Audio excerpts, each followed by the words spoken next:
Қайырлы күн болсын оқушылар. Қазір біз сендермен бірге тағдыр романына талдау жасайтын боламыз. Жалпы тағдыр романы бізде екі баспада өте маңызды. Біреуі Арманпова баспасы, екіншісі Атамұра баспасы. Қазір біз алдымен Арманпова баспасына талдау жасайтын боламыз. Себебі бұл баспадағы шығармалар, романдар қысқа нұсқа, басы бар, аяғы бар, түсінікті болады. Сондықтан, яғни бір шығарманың қысқаша мазмұны берілген сияқты көрінеді. Сондықтан бірінші Арманповадан бастап алайық, жалпылама бізде түсінік пайда болу үшін. Кеттік, шығарма тағдыр деп аталады. Тағдыр романының авторы бұл Қабдөш Жұмаділов. Қабдөш Жұмаділов бізде шекара бөлінісі туралы, Қытай қазақтары туралы көп жазатын авторларымыздың қатарында. Шығарманың басты тақырыбы бұл шекара бөлінісі.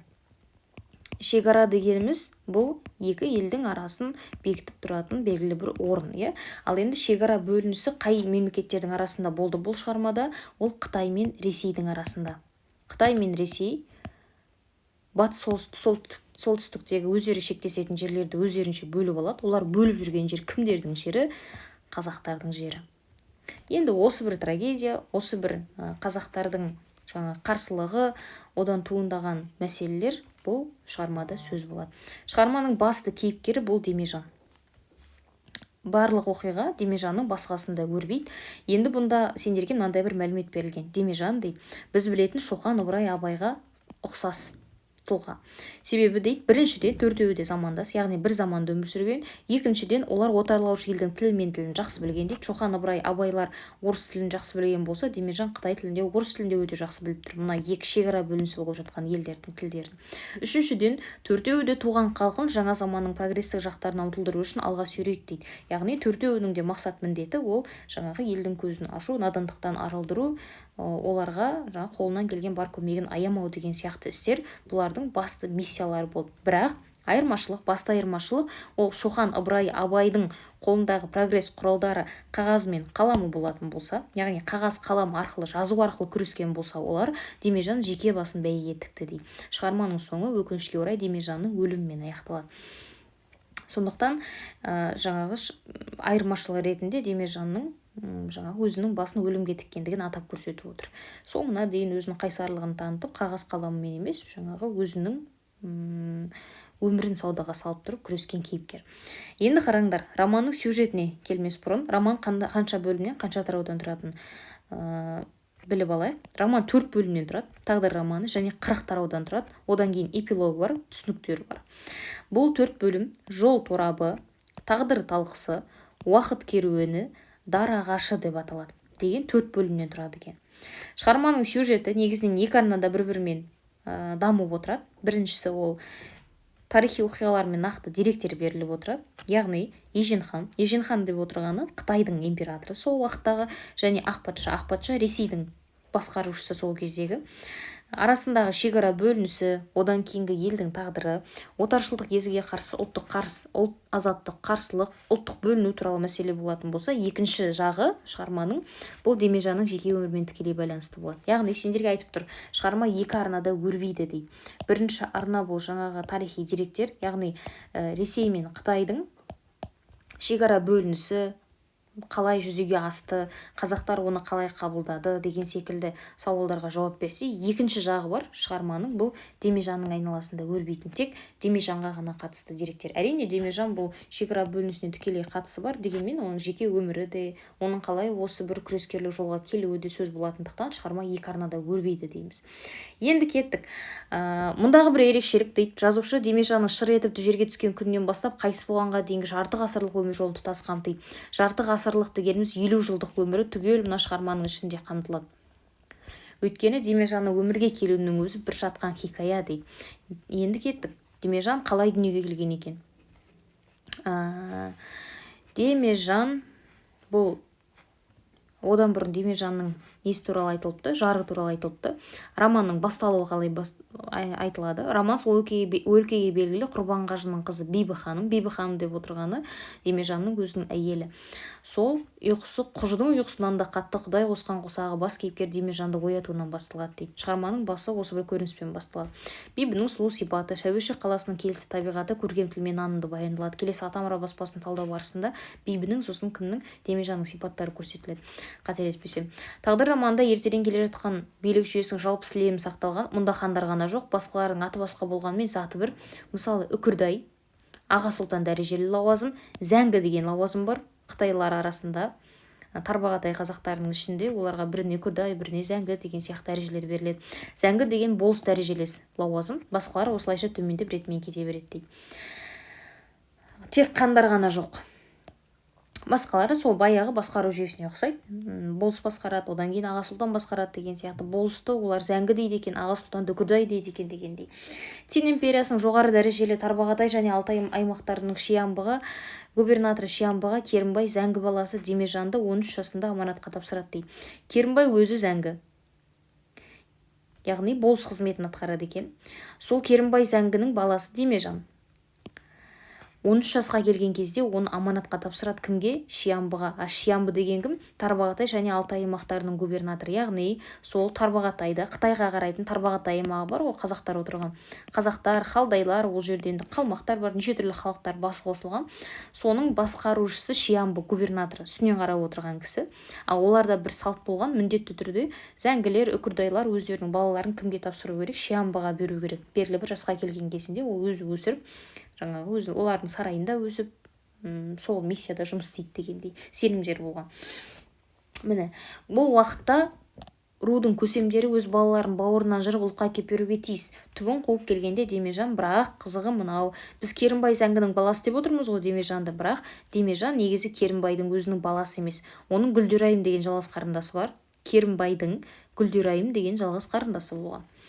Сол Гүлдерайымнан туған жиені негізі Демежан. Енді бұл оқиға қалай болған? Төртұлы руының болысы Керімбайдың ауылына Керейт Меркіт руынан бір қашқын жігіт келіп сіңеді дейді. Керейт Меркіт руынан шыққан қашқын жігіт өте сымбатты, көркі көз тойдыратындай өңді жігіт Керімбайдың бойжетіп отырған сұлу қарындасы Гүлдерайымға ғашық болады дейді. Сөйтіп екеуі сөз байласады. Алайда бұлар көздеген армандарына жете алмайды. Себебі мына жігіт қашқын еді ғой, Меркіт руынан шыққан.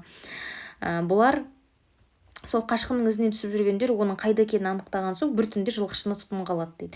Содан қайтып оралмайды, артында аяғы ауыр Гүлдерайым меңіреп қала береді. Жас баласы бар Керімбайдың әйелі Ажар баланы бауырына салып, атын өз баласы Сүйежанға ұйқастырып Демежан деп қояды дейді. Керімбайдың әйелінің есімі Ажар. Осы Гүлдерайым баланы дүниеге алып келгеннен кейін өзінің бауырына салып алады екен де, оған Демежан деп ат қояды. Демежан деп ат қоюына себеп олардың оның алдын бір ұлдары болған Сүйежан деген, соған ұйқастырып Демежан деген атты қояды. Сонымен ұзаққа бармай келесі жылы Гүлдерайымның өзі де қайтыс болып кетіп, бала Керімбайдың туған баласындай болып өседі Демежан. Демежан Қытай мен Манжур балаларымен Шиямбының қолында гимназияны бітірген соң тілмаш қызметінде қалып қояды. Шиямбы Демежанды шекара бөлінісіне қатысатын комиссияның құрамына кіргізеді. Шиямбы негізі Демежанды іш тартатын болады. Демежанның қайсарлығын, жаңағы не нәрсе болса да тік айтатындығын, ақылды екендігін өзіне жақын тартып жүреді, сол бір қасиеттерін бағалап. Демежанның әкесі Керімбайда, оқу оқытқан Шиямбыда тарихта болған адамдар. Шын мәнінде Керімбайда, Шиямбыда екеуі де өмірде болған тұлғалар. Шығармадағы сюжеттер, кейбір кейіпкерлер ойдан алынып отырған жоқ. Керімбай Төртуыл руының алдымен зәңгісі болған, одан кейін 1884 жылы қайтыс болған Үкірдай қызметін атқарған екен дейді. Керімбай байға да кедейге де бірдей қарайтын, әділетті, жарлы Жақыбайға қамқорлығы мол, адамгершілік қасиеті өте жоғары, ел ішінде үлкен беделге ие, құрметке бөленген адам ретінде танылады дейді. Бұл шын мәнінде тарихи факт, яғни өмірде Демежанның әкесі Керімбай 1884 жылға дейін сол жыл қайтыс болған, оған дейін Үкірдай қызметін атқарған, бір уақыттар зәңгі қызметін атқарған және елдің бәріне өзінің қамқорлығымен, адамгершілік қасиетімен жаққан, үлкен бедел құрметке ие болған адам екен дейді. Ал енді Шиямбының шын аты Ши-Лу. Ел арасында Ши және Шиямбы деген аттармен танылмал. 1878 жылдан бастап Тарбағатай аймағының амбысы, яғни князь губернатор қызметін атқарған. Амбы деп отырғаны губернатор біздің. Бір жаңа айттық қой, Үкірдай деген аға сұлтан дәрежелі лауазым, зәңгі деген болыс дәрежелі лауазым болса, мұндағы губернатор қызметін атқарып тұрған Қытай өлкесінде манжурларда амбы деп айтылады екен. Бұлардан басқа Ысмайыл, Балқашин, Әсет Тәңірберген, Керімбай, Борбатыр, Күдері, Әсет Найманбаев, Мамырбек Төрі деген сияқты кейіпкерлерді романда өз атымен алынған. Бұларда тарихи кейіпкерлер. Мынау сұралған сұрақ, сондықтан өте маңызды, естеріңе сақтап алыңдар. Ысмайыл, Балқашин, Әсет Тәңірберген, Керімбай, Борбатыр, Күдері, Әсет Найманбаев, Мамырбек Төрі деген кейіпкерлер романда өз атымен алынған. Былтырғы сұрақтардың ішінде бұл болды, және варианттардың ішінде шатаспасам Әсет Тәңірбергенов мен Әсет Найманбаевтың есімдері аталған. Басқалары да сұрап қалуы әбден мүмкін, сұрақ алмасып келуі де мүмкін. Сондықтан мына неге мәліметке мән беріңдер, бұл өте маңызды. Сонымен кеттік. Жазушы отарлау саясатына зардап шеккен қазақ халқының Қытайдан көрген теперішінде, орыстан көрген зорлығында тарихи деректерге сүйене отырып ашына жазады дейді. Патшалық Ресей отаршылдары 19 ғасырдың 60 жылдарында Қазақстанды толық жаулап алғаннан кейін екі империя арасында шекара мәселесі туындап, қазақ даласына таласу дау-дамай басталады. Қытай Цин патшалығы мен патшалық Ресей үкіметтерінің өкілдері 1864 жылдан бастап өздерінің шекараларын қалай белгілеу туралы келіссөз жүргізеді. 1864 жылы Шәуешек қаласында Қытай Ресей батыс-солтүстік шекараны белгілеу келісіміне қол қойылады. Тарихи факт. Тарихта да айтылады. 1864 жылы Шәуешек келісімі. Жаңағы елдің 19 ғасырдың 60 жылдары дейді. Патшалық Ресей ақ патша Қазақстанды түгелімен жаулап алды. Одан кейін мына шекаралас отырған Қытай мен Қазақ, яғни енді қазақтың жері Ресейдің жері болып кеткен болса, Қытай мен Ресей шекара мәселесі басталды араларында дейді. Дау-дамай басталды. Қытай Цин патшалығы мен патшалық Ресей үкіметтерінің өкілдері 1861 жылдан бастап осы тақырыпта күресе бастайды. Өздерінің шекараларын белгілеу туралы келіссөз жүргізіп бастайды. Бірақ 3 жыл өткеннен кейін 1864 жылы ғана бұл белгілі болады. Шәуешек қаласында Қытай Ресей батыс-солтүстік шекараны белгілеу келісіміне осы кезде қол қойылады дейді. Бұл жердегі трагедия сол, кәдімгі мынау Қытай мен Ресей отырған қазақ ұлыстарын, қазақ жерін кәдімгі турасынан бөліп алады да, мына екі бетте бірінің жайлауы қалып кетеді, бірінің қыстауы қалып кетеді, тіпті бірінің жаңағы үйлерінің тап ортасынан бөледі, бірі таудың ортасынан бөлінеді, жердің ортасынан бөлінеді деген сияқты. Бірақ оларды тыңдап жатқан ешкім жоқ. Я Қытай ол мәселеге жауап бермейді, я Ресейдің жаны ашымайды деген сияқты. Қазақтар осы кезде екі ортада қалғандай сезімде болады. 1 минут.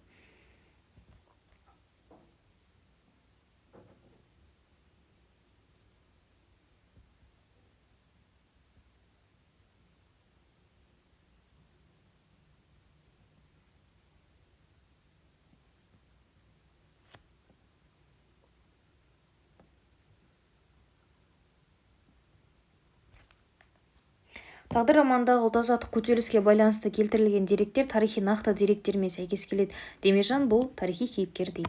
Ол Тарбағатай және Алтай аймақтарының губернаторы, Цин империясының жоғары дәрежелі өкілі, Шиамбының қарамағында тілмаш болып жұмыс істейді. Бұдан кейін Төртөу руының Үкірдай Керімбай қайтыс болғаннан кейін Демежан Тарбағатай аймағын мекендейтін, сол руға Үкірдай болады деген сюжет ары қарай жалғасып жатыр.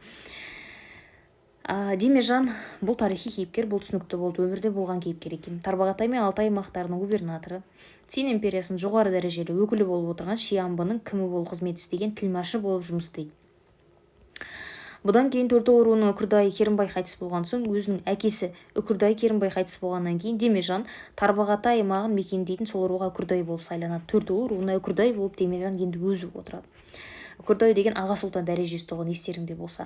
1980 жылдары екі елдің шекара бөлісі тұсында комиссияның құрамында болып, шекарасыздық жүретін межені нақты айқындауда, қырғын болып кететін талай қиын-қыстау сәттерде шешімін тауып отырады дейді.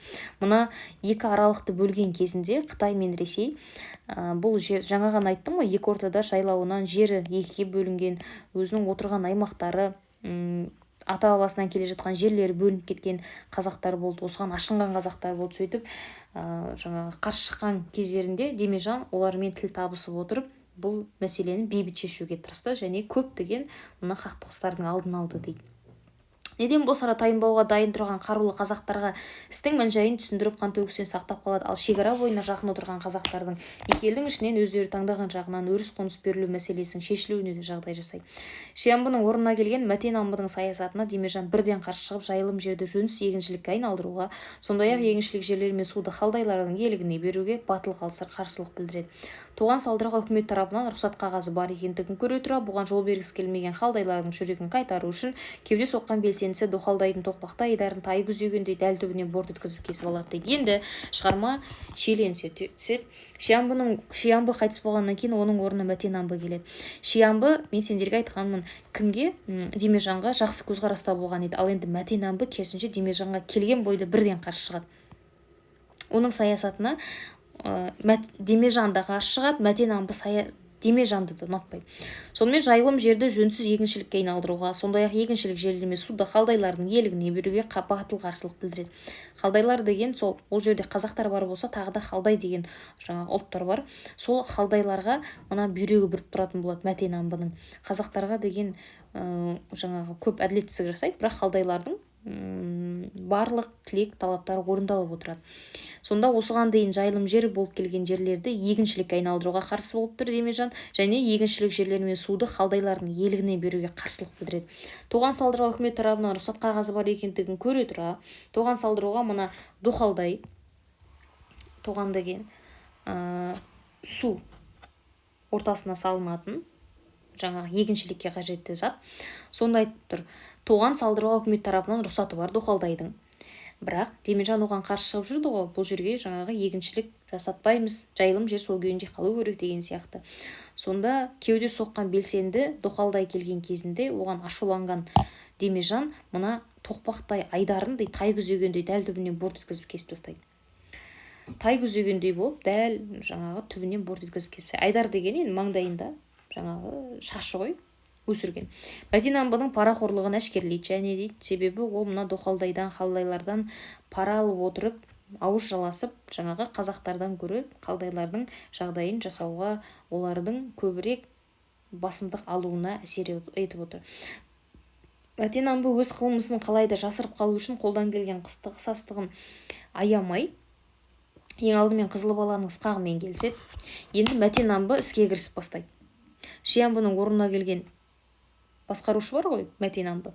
Сол енді Демежан бұған ашық қарсылық танытқаннан кейін, және оның мына рұқсат қағазының өзін ешқандай күші жоқ қағазға теңеп, мына доқалдайды қорлап, оның айдарын кесіп алғаннан кейін, Мәтенамбы оның өзіне ашық қарсы екендігін түсінеді, және ол Мәтенамбының парақорлығын әшкерлейді осы тұста.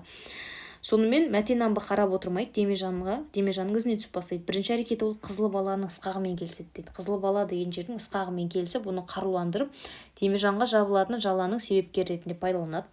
Ысқақтың бірақ тасада тұрып кімге Демежанға атқан оғы тимей, оның иесіне тиіп, қастандығы жүзеге аспай қалғандықтан, енді бұлар жаңадан жоба жасап бастайды. Бірінші әрекеті кетті Мәтенамбының, енді екіншісіне істейді екен.